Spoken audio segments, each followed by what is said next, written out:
ritrovati telespettatori di 7 Gold, canale 15 del digitale terrestre. Rieccoci di nuovo insieme anche per questa settimana. Come al solito raccontiamo il calcio dilettantistico siciliano dal campionato di Serie D sino al campionato di eccellenza. I 6 gironi del campionato di prima categoria, così come i 4 gironi invece del campionato di promozione, li potete seguire attraverso la puntata on demand della nostra trasmissione, chiaramente visibile sul canale YouTube Penalty Programma Sportivo e anche sul canale social Facebook. La puntata odierna viene inaugurata con la presenza in studio dell'allenatore dell'FCM 2011 Mister Bianco, Mister Gaetano Di Mauro. Ciao Gaetano. Salve. Che è successo domenica? La domanda è a freddo. Vabbè, è andata storta, però va bene. Ci sta. Ci sta. Ci sta, dopo tante vittorie, dopo diciamo un percorso abbastanza netto, una caduta ci sta. Anche perché, diciamolo pure, la dirigenza quest'anno ha un obiettivo dichiarato, cioè quello di andare in eccellenza. Sì, rispetto all'anno scorso hanno perso in malo modo l'eccellenza al 118esimo di uno spareggio, e quindi ci sta che quest'anno avevano giustamente la voglia di fare. Non siamo partiti in effetti come favoriti, però io diciamo che la mia squadra, come ho sempre detto, era secondo me la migliore che c'era, perché ogni allenatore, la squadra che allena è sempre la migliore. Certo. Quindi siamo stati lì, ce la stiamo giocando, è un campionato difficile. Avete un girone tra l'altro abbastanza impegnativo, quest'anno, no? Il girone Catania, c'è il Gela, c'è il Vittoria. C'è il Vittoria,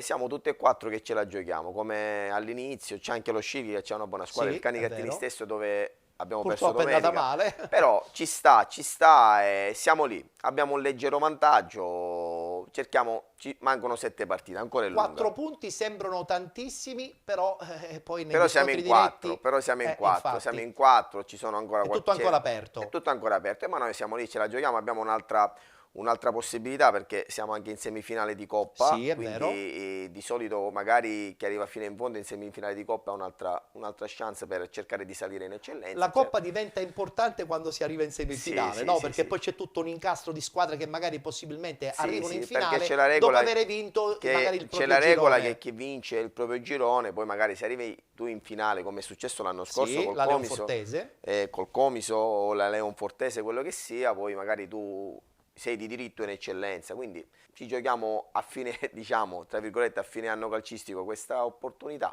Speriamo di vincerlo prima, poi certo, magari certo. si vede. Mentre invece per quanto riguarda il campionato nazionale dilettanti, so che insomma lo segui con molto interesse. Sì, quest'anno c'è il Catania, che io sono da catanese, giustamente è la squadra del cuore, diciamo, l'ho sempre seguita dalla Serie A all'eccellenza quando è stato tanti anni fa. Diciamo che sono contento del campionato che ha fatto, perché era il campionato che doveva fare. Ed è giusto che lo sia così, sta sicuramente dominando e speriamo che lo chiuda prima possibile, anche se penso che non ci siano problemi per la vittoria finale, diciamo. Assolutamente. Partiamo dunque con il campionato nazionale dilettanti, partiamo con la Serie D.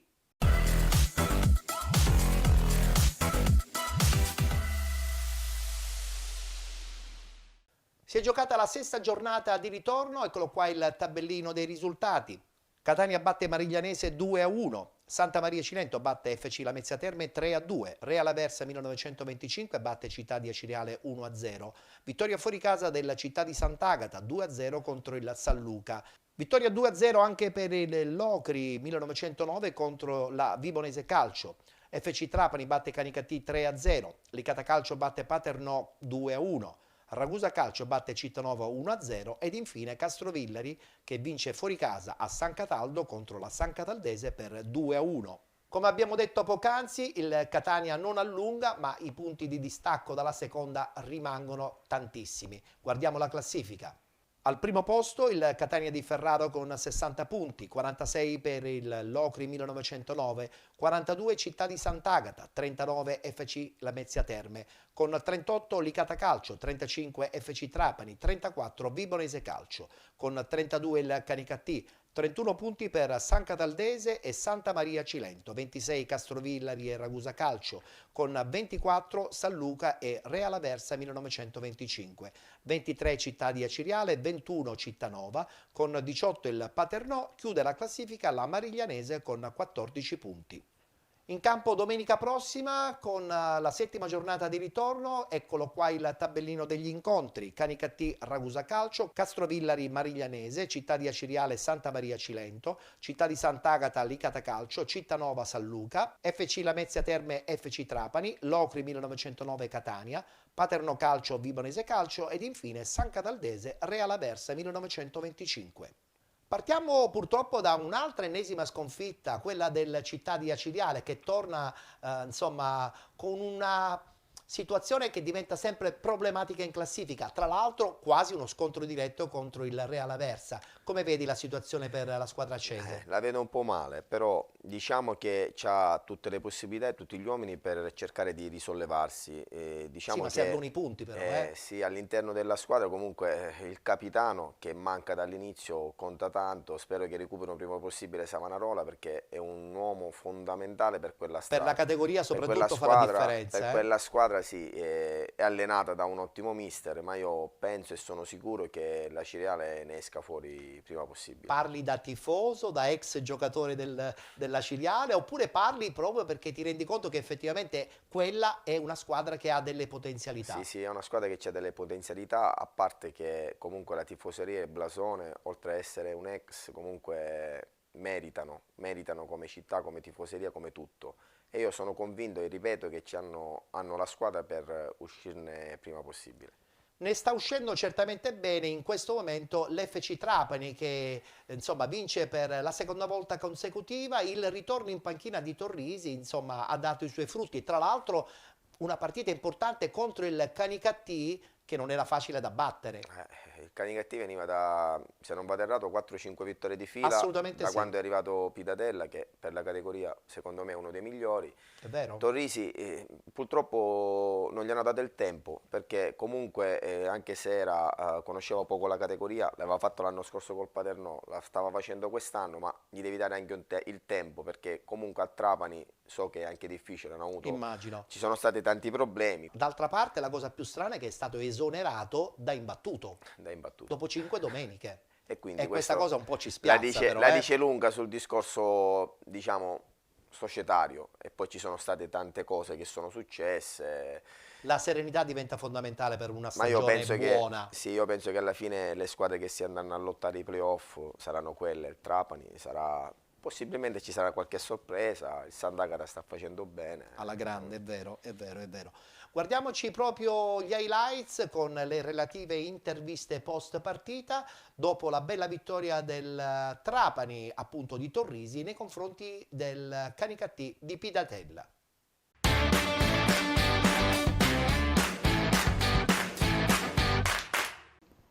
La partita è una battaglia, lo sapevamo. Incontravamo una squadra che al momento è la più in salute, la più in forma del campionato, veniva da 4 vittorie consecutive, una squadra che non subiva gol, se non più di uno al massimo, escluso il Lamezia, 2-2 in casa, e quindi noi sapevamo del coefficiente di difficoltà della partita, l'abbiamo affrontata con il giusto atteggiamento che sta migliorando giorno dopo giorno, e alla fine con la spensieratezza i ragazzi sono riusciti a conquistare questi 3 punti che sono importantissimi, non tanto ai fini della classifica, ma del morale in generale. Loro erano una squadra che non davano profondità, cercavano di attrarci con la conduzione del braccetto e il difensore centrale, noi per non rischiare questa palla tra le linee dove loro venivano con Iezzi, tentavano di allungarci, noi siamo stati bravi a non allungarci quasi mai, se non in rare occasioni, non concedendo all'avversario quasi nulla. È una partita che sapevamo, appunto, come ho detto un attimo fa, quanto era importante e quanto era difficile, e quindi i dettagli, anche un errore poteva essere fatale, perché con una squadra che difende bene, che fa una fase difensiva importante come la fa il Canicattì, andare sotto per un episodio poteva segnare sicuramente la partita verso una direzione non positiva, e non era facile ribaltarla poi. Quindi i ragazzi sono stati maturi, hanno avuto maturità, gestione della gara ottima, e la prima occasione utile abbiamo fatto poi gol e da lì è venuto più facile. Se dobbiamo trovare forse il pelo nell'uovo, potevamo chiuderla prima su qualche ripartenza, mentre fino alla fine poi abbiamo tenuto il canichetto in partita. Però questo è, diciamo, un dettaglio che oggi però deve passare in secondo piano, perché, ribadisco, l'atteggiamento della squadra, una squadra che ha corso, una squadra che raddoppiava sempre sulla palla, una squadra che non si è mai scomposta, una squadra che non si è mai allungata, se non in rarissime occasioni. C'è poco da rimproverare. Ci teniamo questa prestazione, questo risultato, e pensiamo già a martedì a preparare la difficile trasferta di Lamezia. Sì, credo che la sconfitta è meritata. Forse nel punteggio è più gialla, ma è meritata perché i ragazzi hanno fatto un buon primo tempo, hanno tenuto il primo del gioco contro una squadra forte. A Trapani non è semplice da giocare a Trapani. Nel secondo tempo non siamo riusciti a tenere il pareggio del gioco e quindi abbiamo preso il gol. Da quel momento in poi sono cambiati gli scenari e quindi siamo stati un po' presuntuosi. E se devo essere sincero, preferisco perdere 3-0, così non cerchiamo alibi, se prendiamo 1-0 magari troviamo qualche scusa, qualche alibi, invece 3-0 stiamo zitti, martedì riprendiamo, cercheremo di preparare la prossima partita, la prossima prestazione.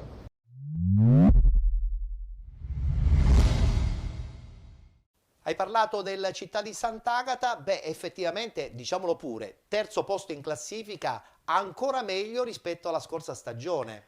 Ma il Sant'Agata viene da una situazione societaria abbastanza solida. 2-3 Fondamentale anni, per la categoria, sì, sì, molto fondamentale. 2-3 anni che fanno questo tipo di campionato, poi hanno trovato l'equilibrio tra gli uomini, tra la dirigenza, sicuramente hanno preso un ottimo allenatore che si sta, come si dice, Lo scorso anno era il secondo, appunto, il secondo, di quindi Giampaolo. hanno avuto stanno cercando di avere una continuità e lo stanno facendo bene. Non lo scopriamo solo, non si scopre ora È il vero, Sant'Agata. è vero. Hai parlato di continuità e su questo sono pienamente d'accordo perché effettivamente il lavoro di un allenatore in un anno certamente è importante, si buttano le basi. Quello successivo lo sta vivendo da protagonista Vanzetto e probabilmente è un plus in più per la squadra. Però è anche vero che se insomma si vuole allargare il progetto in Lega Pro, forse Città di Sant'Agata sembrerebbe troppo piccola come realtà.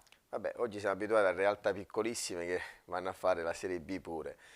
Sì, avrebbe bisogno di qualcosa in più per fare il salto di categoria. Magari quest'anno era un poco improbabile, visto e considerato che c'era il Catania, quindi la maggior parte delle squadre magari cercano di fare dei bei campionati. L'anno prossimo, con qualche cosina in più, ci può anche tentare, non si sa mai. È vero, è vero, è vero. Beh, ci potrebbe tentare a questo punto anche il Licata la prossima stagione, perché è una squadra molto interessante, quella di Pippo Romano. Ennesima vittoria, tra l'altro importantissima, contro un Paternò che in questo momento ha la necessità di fare punti ovunque. Un Licata che probabilmente la prossima stagione potrebbe dire effettivamente la sua. È un po' di anni che siamo lì, parte un po' così così, poi si riprende alla grande, fa una serie di vittorie, allenata sempre dall'ottimo Sappiamo benissimo le qualità, l'ottimo no? Romano, sappiamo di che stiamo parlando, quindi sì, c'ha una grande tifoseria alle spalle, una grande tradizione pure, quindi perché no? La società è solida, perché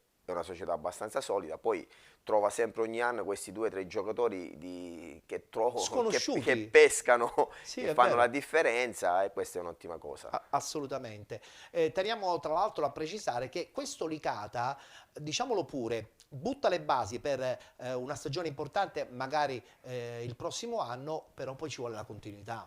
Perché molte società siciliane vivono bene 1-2 stagioni, dopodiché insomma ripiombono nel dramma economico soprattutto. Purtroppo questo è il dramma degli ultimi anni del calcio siciliano, che fanno 1 o 2 anni, 3 anni al massimo e poi, come tutti sappiamo, magari diciamo che molte società vengono tra virgolette abbandonate, non hanno dei sostegni da parte del comune, con strutture fatiscenti e tante cose, quindi magari infatti il Dino Leotta per esempio necessita abbondantemente di una sistemazione, perché soprattutto il manto erboso è ormai datato. È il primo, penso che c'ha un 15 anni. Sì, è già datato, diciamo pure. Sì.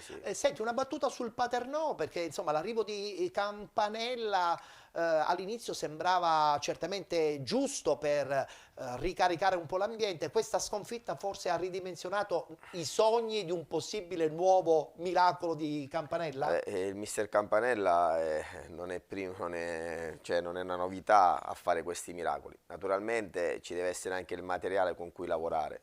Hanno una squadra abbastanza giovane, sicuramente hanno fatto altre scelte quest'anno. Sarà dura, però il mister è un esperto a fare questi miracoli. È uno che non molla mai, Non molla mai. È vero. Adesso ci guardiamo proprio gli highlights sulla vittoria del Licata 2-1 proprio contro il Paternò di Campanella.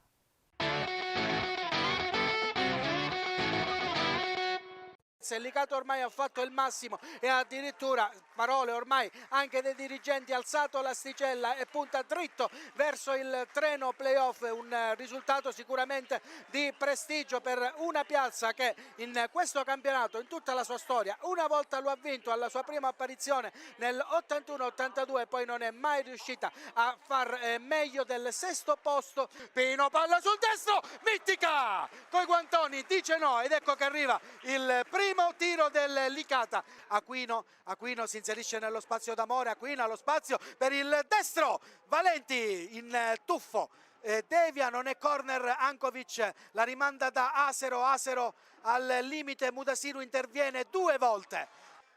Ancora Frisenna, pallone che passa, Minacori in aria, scarica su Mudasiru, va col destro. Arriva il cross di Rotulo sul secondo palo, Cusati in fuorigioco. Poi Ankovic duella con Orlando, alla meglio, entra in aria, Ankovic, pallone per Picciollo sul destro, il tiro e la rete. Ha segnato il Paternò al 43esimo minuto, Paternò 1, Licata 0, ha segnato Picciollo con un fendente che non ha lasciato scampo a Valenti, un destro che si è insaccato all'angolino. Frisenna di testa anche lui, poi Mudasiru, Minacori, Ouattara il tiro! Da dentro l'area! Poi Picciollo perde il pallone sull'intervento di Mudasiru, lanciata in profondità, Ouattara! Il pareggio del Licata! Che gol di fisico di Ouattara! Uno stop perfetto! Ha superato Bontempo e con un sinistro vellutato all'angolino la palla si spegne e arriva al minuto 73. Mudasiru, pallone sul destro, ancora Mudasiru, il tiro si apre troppo e si lamenta con se stesso Mudasiru. Altro cross in mezzo, Ouattara! Il Licata è in vantaggio! La doppietta di Adanzaki Ouattara gonfia la rete e la porta sul 2-1 al minuto 48 della ripresa, cambia il risultato ed esplode il Liotta. Licata 2, Paternò 1, Adanzaki Ouattara. E il signor Mirri dice che è game over a Liotta. Licata batte Paternò 2-1 grazie alla doppietta di Adanzaki Ouattara, che ha recuperato la rete del primo tempo di Picciollo. Licata che vince e sale a quota 38 in classifica. Una bellissima gara soprattutto per quanto riguarda i gialloblu nel secondo tempo, che hanno avuto la forza di incassare e di restituire il maltolto preso dal Paternò, di riprenderlo e di portare a casa una vittoria importantissima. Benvenuti da Giada Immobiliare. La professionalità come punto di partenza, la qualità dei servizi come riferimento essenziale. Tutto questo è Giada Immobiliare di Giuseppe D'Antone. Servizi di compravendita ed affitti, supporto per concessioni mutui e consulenza finanziaria. Ed inoltre assistenza partecipazione ad aste giudiziarie e consulenza tecnico-legale. Giada Immobiliare, via Etnea 734, Catania. Info 095 6174 981 oppure 095 6174 973. Visita il sito con le nostre proposte www.giadaimmobiliare.it. Giada Immobiliare, insieme a te per comprare e vendere.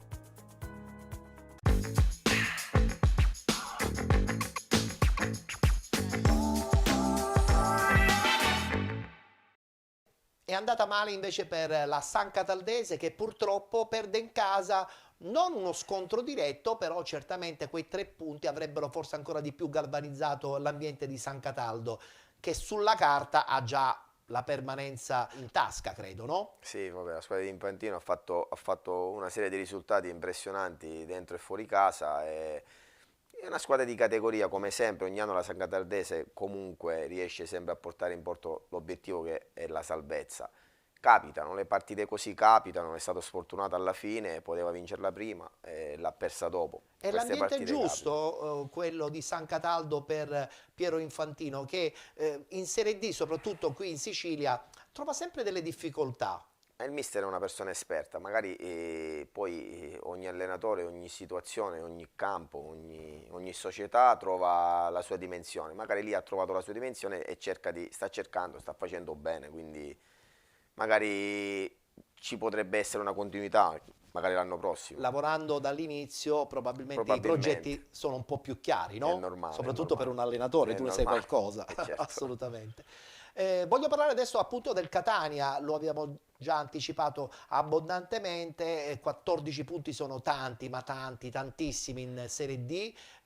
Praticamente c'è questo scontro diretto domenica all'Ocri, ma è assolutamente abbordabile. Ma il Locri è una buona squadra, allenata da anche un amico mio che è Renato Mancini, è un'ottima squadra, fatta una squadra di categoria, una squadra importante. Neopromossa tra l'altro. Neopromossa, una squadra importante, però è anche vero che sì, consideriamo uno scontro diretto perché sulla carta è primo contro seconda, Sì. ma 14 punti sono tanti, qualsiasi risultato venga domenica. Io penso che il Catania quest'anno, penso che il prima possibile andrà in Serie C. Poi tra l'altro in Serie D anche gli scontri tra la prima e l'ultima in classifica spesso e volentieri fanno venire tanti dubbi. È successo domenica contro la Mariglianese, che soprattutto nel primo tempo, diciamolo pure, ha dato filo da torcere a questo Catania di Ferrara. Ma in queste categorie non c'è niente di scontato.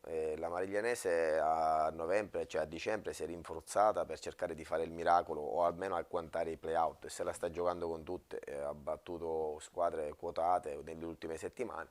Naturalmente tu vai a Catania davanti a 15.000 spettatori, giustamente te la vai a giocare, no? Sì, ma hai giocatori con l'esperienza giusta per non tirare indietro la gamba. Si è visto perché comunque il Catania sì, ha sofferto un po', però alla fine ha dominato. Diciamo pure che è stata anche un po' fortunata, perché sull'1-0 poi l'incrocio dei pali di Bacio Terracino ha fatto veramente tremare, Certo. perché sai, una cosa è recuperare un gol, una cosa è recuperarne 2. Ripeto, la Pariglianese ha fatto degli innesti importanti, vedi Bacio Terracino l'anno scorso Con la Cavese. Ha fatto un campionato di vertice. Assolutamente. E comunque aveva gli uomini esperti giusti, però diciamo che alla fine il Catania avrebbe vinto ugualmente, secondo me. Ne sono pienamente convinto pure io. Guardiamoci gli highlights e chiaramente anche le interviste post partita.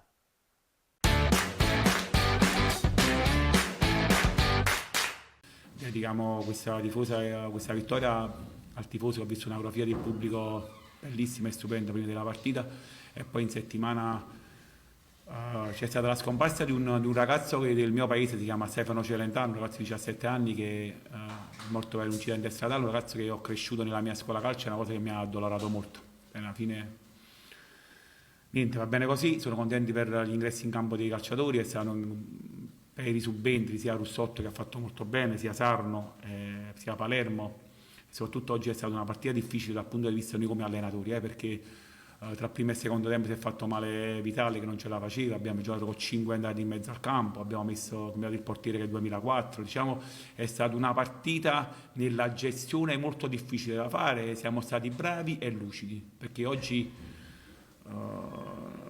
le classifiche, come dico sempre nel nostro campionato, non si guardano, perché le classifiche si guardano quando finiscono i campionati. Faccio i complimenti oggi al nostro segretario Passanisi, perché è stato molto bravo e lucido nei cambi, perché alla fine fare dei cambi così tanto e metterli in mezzo con la paura di sbagliare, si può sempre sbagliare. Per questo davvero una forza di squadra, siamo un gruppo, siamo una famiglia, vediamo l'obiettivo ancora più vicino e pensiamo alla prossima. Io dico che sempre che una squadra di calcio, oppure uno staff tecnico, oppure una società, nel calcio non bisogna giudicare il lavoro per una partita, perché una partita si può perdere in qualsiasi momento, anche gli ultimi in classifica. Ce ne sono tanti episodi che sono successi per tanti anni. Per questo la squadra come Catania, come staff, come società, bisogna valorizzare per il lavoro fatto fino adesso, che siamo a 11 partite dalla fine, veniamo mi sembra da 6-7 vittorie consecutive, ogni domenica a vincere con la testa, con le gambe, non è una cosa, non è che non è facile, però bisogna sempre remare e correre e portare vittorie qui a Catania. Per questo è troppo riduttivo giudicare una squadra di calcio per una partita. Oggi anche se avessimo pareggiato oppure se avessimo perso, per me fa parte del gioco, fa parte di un processo di una squadra, perché credo che è giusto che se no a calcio le partite bisogna giocarle, se no le vinciamo sulla carta guardando le classifiche. Invece al 90esimo, al 95esimo, quando finiscono, analizziamo la prestazione e il risultato. Il Catania come gruppo, come lavoro non bisogna giudicarlo per una partita, però questi ragazzi stanno dal 3 agosto, stanno facendo dei grossi sacrifici, dei grossi impegni, soprattutto tanti ragazzi a volte non vengono, chi non viene convocato, chi sta fuori. Per questo diciamo che Catania siamo una famiglia e bisogna guardare l'obiettivo, perché la società ci vuole questo obiettivo, e noi pure prima della partita ho detto a tutti i ragazzi, noi non siamo una squadra che può guardare le classifiche, perché noi dobbiamo fare sempre classifiche per farti. Siamo stati bravi nei cambi, perché non è facile. Con te abbiamo giocato oggi con 5 under come domenica, perché questa ancora una volta dimostriamo che il Catania, al di là di tanti over che ha, i nostri under sono uguali agli over. Però se un allenatore dice qualcosa come staff, poi lo deve dimostrare quando mette la squadra in campo, e di non guardare la carta di identità, ma proprio all'importanza del ruolo e del risultato. Siamo entrati come al solito, però secondo me abbiamo preso quel gol all'inizio, ci siamo un po' sbandati, però abbiamo preso la strada giusta e abbiamo portato a casa questa vittoria. Domenica c'è questa battaglia e dopo vediamo che facciamo domenica, intanto sarà una battaglia e poi speriamo di portarla a casa. Sì, fa parte del nostro lavoro, sappiamo di essere una rosa importante, c'è concorrenza che fa solo bene. La settimana è complicata per il mister, non per noi sicuramente, che c'è qualche pensiero in più per chi schierare o meno. La cosa importante è che diamo tutti il massimo. Sì, sono felicissimo per il rientro, felicissimo per il gol, ma la cosa più importante e che mi rende più felice è questa vittoria, che sapevamo che non fosse una vittoria, cioè non fosse una partita facile, lo sapevamo già da martedì, da quando abbiamo iniziato la partita. Quindi la cosa più importante è la vittoria di oggi. Nella mia testa non c'è mai stato un secondo di voler partire, ma sono state solo voci messe da voi giornalisti, perché sia da parte mia che da parte della società non c'è mai stato il volere di cambiare, quindi solo chiacchiere, basta.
Voglio chiudere il tabellino del campionato di Serie D con una battuta nei confronti di questo FC Lamezia Terme, che probabilmente ormai ha già abdicato, nel senso che un'altra sconfitta in un campo difficilissimo come quello del Santa Maria Cilento ci fa capire che la squadra calabra, appunto, ormai, se ci arriva, ai playoff.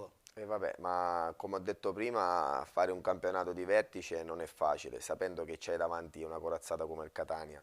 Anche loro un attimino hanno mollato. Naturalmente si andranno a giocare i playoff per cercare di questi eventuali ripescaggi. Il miglior posizionamento in classifica permetterebbe un eventuale ripescaggio. Io sono sempre dell'idea, ho fatto tanti anni di Serie D anche da calciatore, che cambiando le regole sarebbe... Cambia tutto, anche la mentalità delle società che giustamente sono chiuse con un campionato di vetta e puntano tutto su playoff. Fare i playoff magari come lo stanno facendo in Serie C, sì, dando un posto sicuro, 2 posti sicuri. Anche la vittoria della Coppa sulla carta potrebbe essere un'ulteriore chance. Cambierebbe tanto, anche gli investimenti delle società, cambierebbe molto. Ma mi sembra strano veramente che la federazione non comprenda che c'è la necessità effettivamente di far sì che i playoff siano pesanti anche per le altre società. Ripeto, io ne ho perse fino ai playoff un 4 e naturalmente tu perdi, però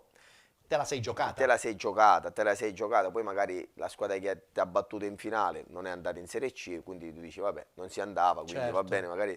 Però sai, se tu hai l'obiettivo di andare in Serie C e con i playoff ci riesci, già cambia tanto, tanto. Bene, ci fermiamo, abbiamo chiuso con il tabellino del campionato di Serie D, rientreremo dopo con i 2 gironi del campionato di eccellenza. A tra poco.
Benvenuti da Giada Immobiliare.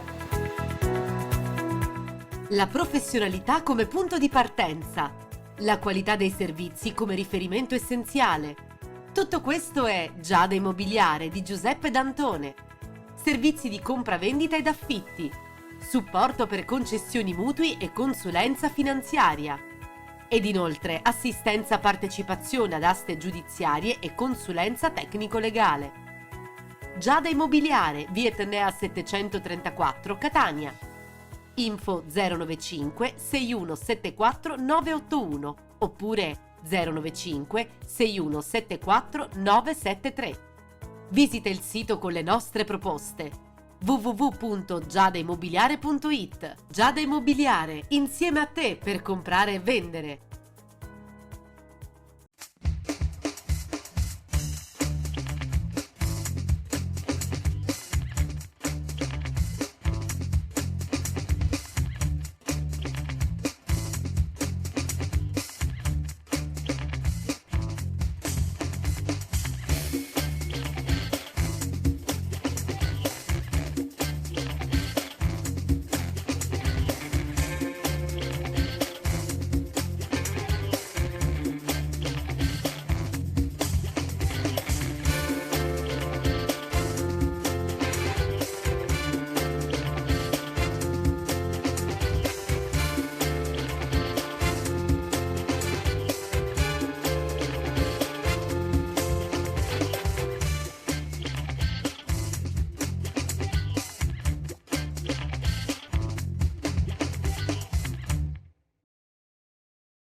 Rientrati in studio, siete con Penalty, tutto il calcio di cui il calcio vero non parla mai, la prima mezz'ora come al solito dedicata al campionato di Serie D. È arrivato il momento adesso invece di parlare dei 2 gironi del campionato di eccellenza e partiamo con il girone A.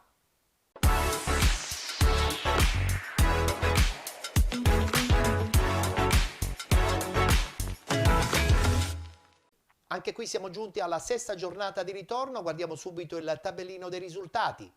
Cus Palermo batte Resultana San Lorenzo 1-0, Castellammare e Mazzara Calcio 0-0, vittoria fuori casa per l'Oratorio San Cile e San Giorgio contro la Parmonval 1-0 il risultato finale. Akragas 2018 batte Unitas Sciacca 1-0. Rinviata a oggi pomeriggio la partita tra Enna Calcio e Don Carlo Misilmeri. Nuova Città di Gela batte Leonfortese 1-0, Profavara batte Casteldaccia 2-0 ed infine Mazzara.2 che vince in casa contro la Nis FC 2-1. In questo momento, prima dell'incontro che si disputerà alla Gaeta, la classifica vede al primo posto l'Akragas 2018 con 49 punti, con 48 l'Enna Calcio, 45 Profavara, 40 Don Carlo Misilmeri, con 35 Mazzara.2 e Mazzara Calcio, 34 punti Unitas Sciacca, 28 Casteldaccia, con 25 Oratorio San Cile e San Giorgio insieme alla Nis FC. 23 punti per la Leonfortese, 18 punti il Castellammare, con 17 Resultana San Lorenzo, 16 Nuova Città di Gela, 14 punti Cus Palermo, 8 punti la Parmonval che chiude la classifica. Partiamo dall'Akragas, Gaetano, un Akragas che finalmente ritorna alla vittoria contro un Unitas Sciacca certamente impegnativo. A questo punto veramente la squadra di Nicola Terranova insomma si è rimessa un po' in careggiata, sappiamo benissimo quello che è successo nelle passate settimane con la pesante sconfitta contro l'Igea Virtus, che è difficile da digerire, però bisogna pensare al campionato, se no si rischia veramente di rimanere fuori da tutto. Sì, l'Akragas insieme a qualche altra squadra, diciamo che come blasone, come tutto, come anche l'allenatore che è Terranova non si scopre oggi e naturalmente ci sono i postumi di quella sconfitta abbastanza pesante. Però dobbiamo anche ricordarci che c'è questo Profavara che insomma silenziosamente vince partita dopo partita, è al terzo posto attualmente con 45 punti, quindi potenzialmente a 4 punti dalla vetta. Un Profavara che comunque credo abbia anche le carte in regola dal punto di vista tecnico ma anche dal punto di vista dirigenziale per giocarsi questa Serie D. Sì, il catalano comunque anche lui è un ottimo mister. Non lo si inventa. Non lo si inventa. La società, so che è una buona società, fatta da persone abbastanza serie, si vede, hanno fatto un buon investimento anche per quest'anno, o vincere o fare la lotteria dei playoff e cercare di andare fino in fondo, perché comunque Favara ha una certa storia pure. Guardiamoci adesso gli highlights della vittoria dell'Akragas contro l'Unitas Sciacca, ci saranno anche le interviste con i 2 allenatori.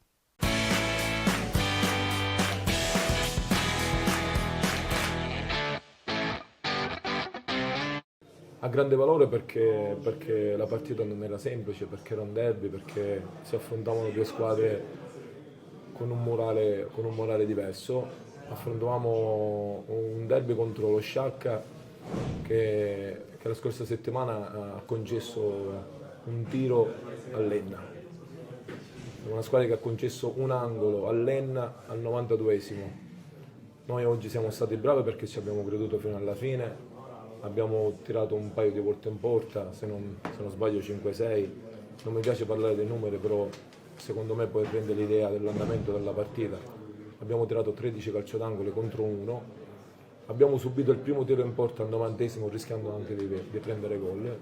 Poi alla fine siamo stati premiati perché credo che oggi abbiamo messo quella rabbia e quella voglia che avremmo dovuto mettere anche nelle 2 precedenti partite.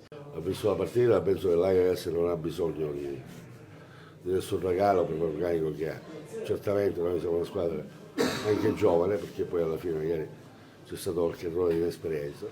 L'Akragas oggi è chiaro che nel primo tempo abbiamo giocato quasi alla pari, il secondo tempo è normale. La squadra che vince il campionato alza il baricentro pur rischiando. In effetti aveva rischiato sulla nostra ripartenza che potevamo benissimo fare gol.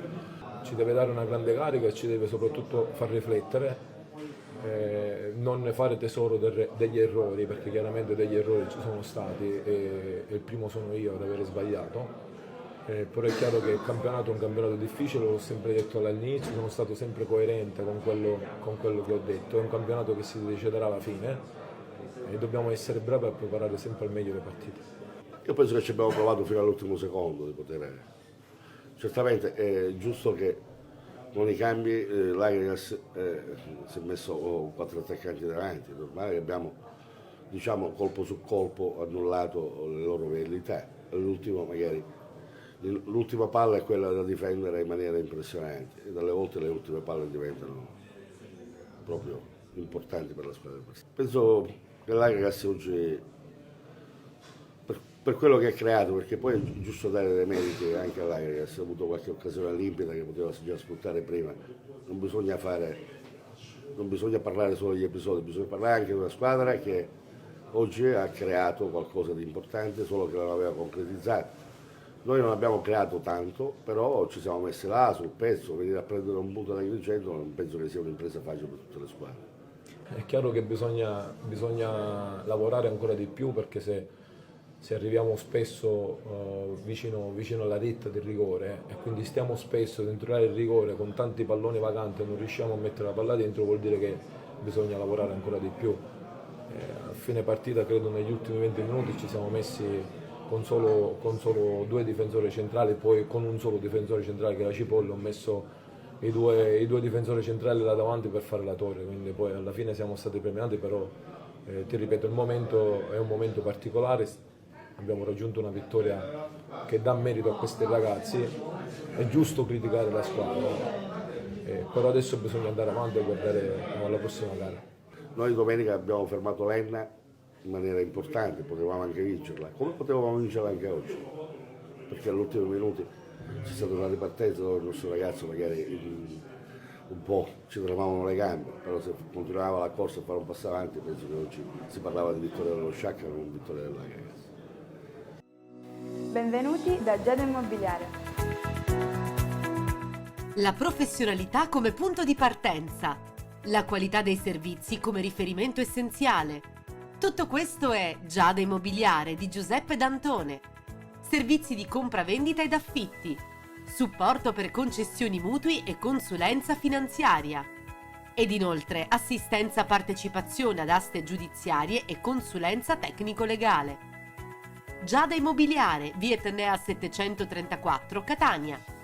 Info 095 6174 981 oppure 095 6174 973.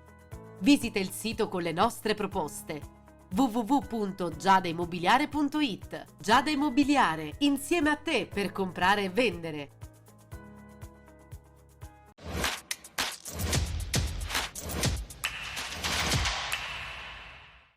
Chiudiamo il tabellino del girone A del campionato di eccellenza parlando di questa battaglia interna che c'è a Mazzara tra Mazzarese.2 e Mazzara. Sulla carta 2 squadre ambiziose, tenteranno l'aggancio importante in una griglia playoff di una certa rilevanza, però è anche vero che mi sorprende come a Mazzara, insomma sappiamo benissimo la tradizione di quel centro, si continui ancora a parlare di 2 squadre e non solo di una bella unica realtà.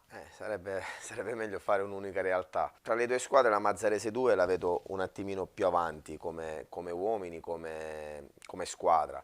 Però è anche vero che è un peccato una piazza come Mazzara farsi la guerra in casa quando potevano, secondo me, lottare per il vertice facendo solamente una squadra. È una piazza che commercialmente è molto importante, abbiamo insomma un passato recente di Lega Pro, quindi la piazza ha l'esigenza di rientrare nel calcio che conta. Eh sì, a volte magari sono gli imprenditori che vanno l'uno contro l'altro e magari creano 2 squadre.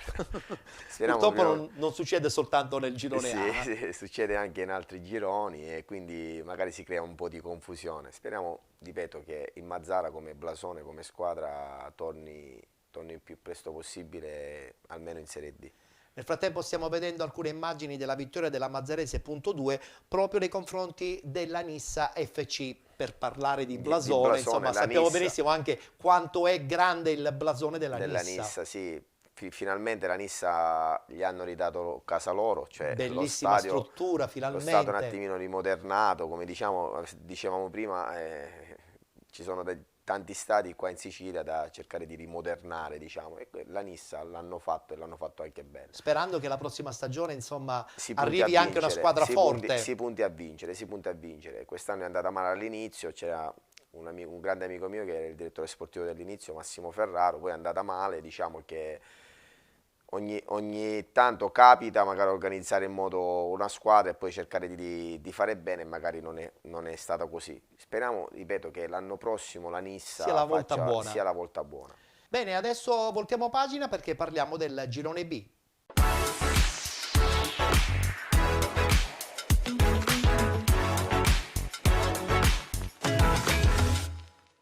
Parliamo del girone B dunque con la sesta giornata di ritorno, eccolo qua il tabellino dei risultati. Real Siracusa Belvedere batte Rocca Acquedolcese 3-2, San Cataldense che perde in casa 3-0 contro il Palazzolo, pareggio tra Città di Acicatena e Leonzio 1909, 0-0 il risultato finale, così come è finito anche 0-0 il big match tra Città di Taormina e Siracusa Calcio. Virtus Ispica 2020 vincente a Mazzarone 2-1, Ionica FC batte Modica 3-2, Nebros batte Milazzo 1-0 ed infine Nuova Igea Virtus che pareggia in casa contro il Città di Comiso 3-3.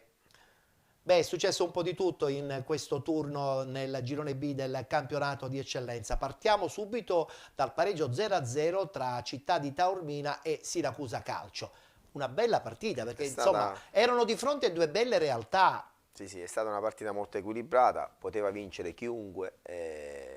Diciamo che un attimino in più il Siracusa con qualche cosa in più. Secondo te è un po' sottovalutato il Città di Taormina in questo girone? Perché tutti parlano della Nuova Igea, parlano di questo Siracusa che insomma ha fatto una campagna acquisti a dicembre dispendiosa. Ma il Città di Taormina sulla carta, allenata dall'amico mio Coppa.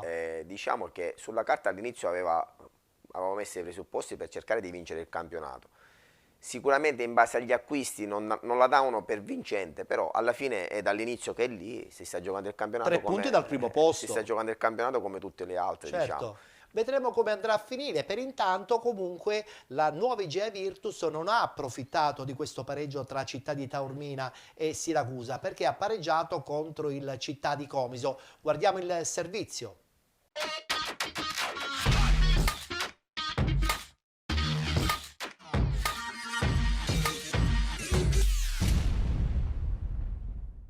Occasione sprecata dalla Nuova Igea Virtus di allungare in classifica la formazione barcellonese davanti al pubblico di casa, viene fermata dal Città di Comiso, bestia nera dei giallorossi che proprio sui titoli di coda del match acciuffano l'isperato pareggio. Ci prova subito l'Igea Virtus con Sili Pigni che dopo 3 minuti chiama agli straordinari il portiere Garcia. L'estremo ospite risponde presente anche al 16esimo bloccando senza affanno il colpo di testa di Dall'Oglio, ma nulla può fare al minuto 26 quando Franchina di testa gira alle sue spalle l'angolo di Ido Iaga per il gol del vantaggio igeano, mentre per Franchina si tratta della quinta rete in campionato. Il Comiso non ci sta e al 32esimo solo un super intervento di Staropoli nega Diarra la rete del pareggio. Non è da meno dalla parte opposta il suo collega Garcia che dice di no alla botta di Ido Iaga con l'aiuto del palo e sulla ribattuta Flores non trova lo specchio della porta. Bersaglio che l'attaccante uruguaiano non c'entra nemmeno 5 minuti dopo calciando alto l'ottimo invito di Isgro. Così dal possibile 2-0 al minuto 44 il Città di Comiso acciuffa il pareggio con Diallo che in diagonale supera Staropoli per il gol dell'1-1 e che gli vale come 8° sigillo in campionato. Gli ospiti prendono coraggio e nel finale di frazione il destro volante di Passalenti sfiora il palo alla sinistra di Staropoli. Nel secondo tempo torna a spingere la squadra di Tudisco che al 55esimo accarezza il vantaggio con la solita iniziativa di Diallo che mette in mezzo con Presti che tenta di allontanare centrando in pieno della guardia che manda il pallone contro il palo sfiorando il più classico degli autogol. Non sbaglia invece al minuto 60 Ido Iaga che con una perfetta conclusione dal limite supera Garcia riportando in vantaggio l'Igea Virtus e siglando così il suo 10° centro in campionato. L'attaccante argentino concede il bis al minuto 73 quando direttamente su calcio piazzato fa secco Garcia firmando così il 3-1 giallo-rosso, la sua doppietta personale, l'11° sigillo in campionato. Ma il Città di Comiso non sta a guardare guardare 2 minuti dopo trova il gol grazie al neoentrato Luvumbu che di testa mette alle spalle di Staropoli l'ottimo cross di Ewagnignon per la rete del 2-3 che di fatto riapre la sfida. L'11 di Tutisco ci crede dopo l'intervento decisivo di Staropoli su Ewagnignon. Il Comiso agguanta l'isperato pareggio al minuto 93 quando Luvumbu con un colpo di testa in piena aria batte Staropoli facendo così i Gia Virtus 3, Città di Comiso 3 e per Luvumbu è doppietta personale. Nell'occasione i giallorossi reclamano anche un presunto fuorigioco dello stesso Luvumbu, ma né il direttore di gara né il suo secondo assistente ravvisano gli estremi per l'offside. L'Igia Virtus rimane comunque capolista solitaria con 45 punti, mentre il Città di Comiso si porta a quota 23 all'11° posto, momentaneamente fuori dalla zona play-out. Benvenuti da Giada Immobiliare. La professionalità come punto di partenza, la qualità dei servizi come riferimento essenziale. Tutto questo è Giada Immobiliare di Giuseppe D'Antone. Servizi di compravendita ed affitti, supporto per concessioni mutui e consulenza finanziaria. Ed inoltre assistenza partecipazione ad aste giudiziarie e consulenza tecnico-legale. Giada Immobiliare, via Etnea 734, Catania. Info 095 6174 981 oppure 095 6174 973. Visita il sito con le nostre proposte www.giadaimmobiliare.it. Giada Immobiliare, insieme a te per comprare e vendere.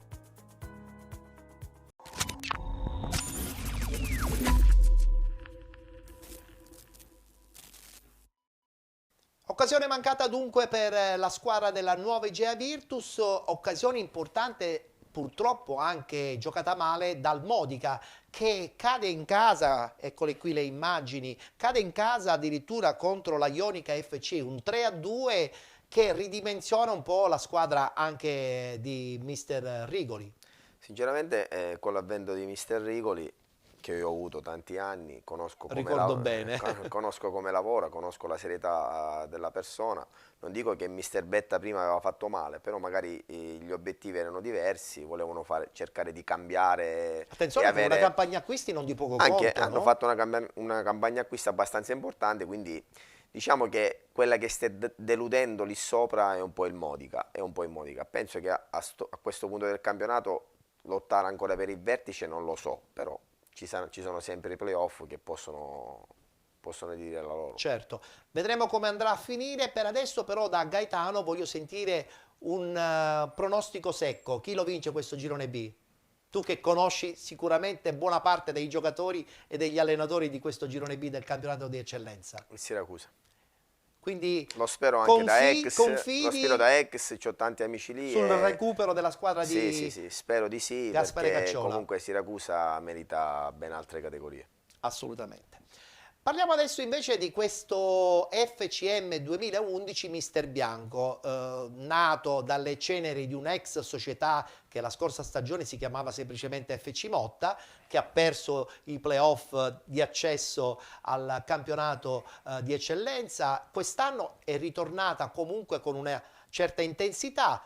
La tua esperienza in questa panchina come la vedi sin qui? Ma diciamo, essendo primo, diciamo positiva, ma a parte questo ho cercato di ricreare il gruppo, perché perdere in quel modo l'eccellenza non è facile recuperare a 2 minuti dalla fine non era facile. Siamo partiti un attimino così, ci sta, però piano piano hanno preso consapevolezza dei loro mezzi e stiamo facendo degli ottimi risultati, diciamo. Società pronta eventualmente per il salto in eccellenza? Sì, la società è abbastanza pronta. Presidente Patti sempre molto determinato.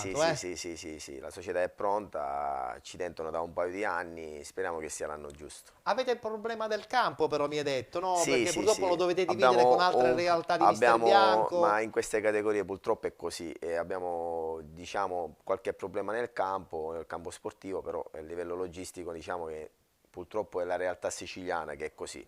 Facciamo di necessità virtù, come si dice, e cerchiamo di fare il massimo da quello che abbiamo.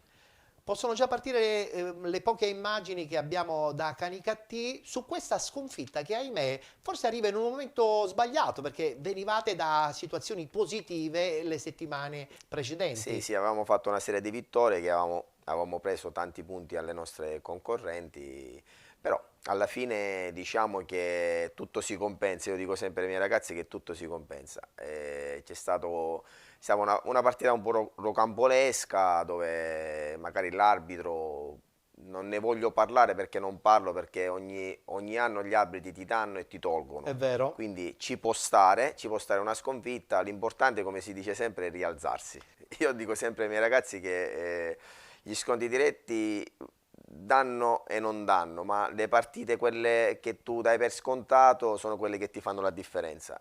Infatti noi all'inizio abbiamo fatto risultati con le squadre più piccole e ci siamo trovati avanti. Quindi noi dobbiamo cercare di continuare a fare il nostro e cercare di mantenere il vantaggio. Abbiamo lo scontro diretto col Gela alla penultima, abbiamo lo scontro diretto col Vittoria. Siamo lì, ce la giochiamo, diciamo che ancora è tutto aperto. E beh, meglio così, no? Perché così fino alla fine si ha quella voglia di portare a casa il risultato finale, che è quello della promozione. Sì, è vero. In un modo o in un altro cerchiamo di farlo, perché ripeto, un sogno nel cassetto invece per Gaetano Di Mauro? Ma io ho un po' di anni che cerco di fare questa esperienza, la sto facendo, diciamo, bene, cerco di cercare di intraprendere. Un allenatore lavora bene quando in società ti mettono a disposizione, non dico tutto, ma che ti fanno lavorare senza doversi giocare tutto in una partita. Sì, però io non mi lamento mai di quello che io penso a lavorare settimanalmente, e poi quello che viene la domenica prendiamo, non è sempre detto che tu parti per vincere e poi lo fai. Parti per fare Anche bene. perché le partite poi le devi giocare. Le devi giocare, si vede in queste categorie. Fortunatamente devo dire che rispetto agli altri anni questo campionato è molto equilibrato, Sì, perciò nel senso che soprattutto questo girone D. se vai a Vizzini, che è ultima in classifica, e vai a perdere o vai a perdere punti, il Canicattini stesso, l'Avola e il Mister Bianco, l'altra squadra, comunque tutte ottime squadre dove tu comunque le partite non li vinci prima di iniziare. Ogni partita diventa, non dico un terno al lotto, ma Però devi giocare e sudare veramente tantissimo per portare via dei punti che sono importanti per la tua classifica. Sì. Bene, allora Gaetano, noi ti auguriamo un in bocca al lupo per la stagione, con la promessa eventualmente di ritornare qui a penalty se le cose dovessero andare per il verso giusto. Con piacere. Incrociamo le dita, chiaramente, con grande rispetto anche agli avversari, che sono sicuro non molleranno facilmente. Le squadre blasonate, Gela, Vittoria, l'Atletico, sono hai messo ottime. anche dentro lo Scicli, lo Scicli è un'ottima squadra pure, quindi ce la giocheremo penso fino alla fine. In bocca al lupo Gaetano. Crepi. A presto. Noi ci fermiamo, abbiamo concluso la puntata odierna di Penalty, tutto il calcio di cui il calcio vero non parla mai. Come al solito ci rivedremo mercoledì prossimo, puntuali, sul canale 15 del digitale terrestre di 7 Gold. Grazie per essere stati con noi, appuntamento alla prossima settimana.